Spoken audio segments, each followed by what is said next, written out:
Now, here's the next thing, right? We're building your first instructional block.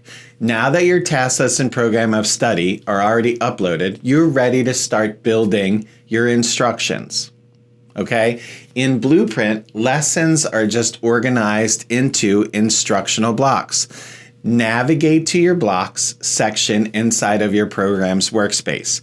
Instructional blocks are just where you organize what you're teaching over a set period of time, whether that's a few days or a couple of weeks, or even a single day plan, you can put it in there. So click Create Block and give it a title.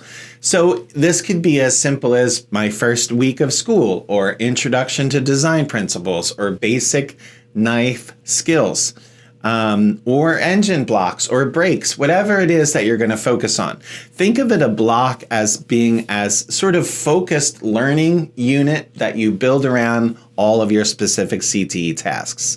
And inside that block, you can start building your instructions by adding lesson plans, student materials, vocabulary, knowledge checks, and any of the learning activities that you want to put in there. Because your task list is already uploaded, everything can stay connected to your CTE standards. So once your block is created, you're ready to start tracking how these students are going to progress through their CTE tasks connected to your instruction.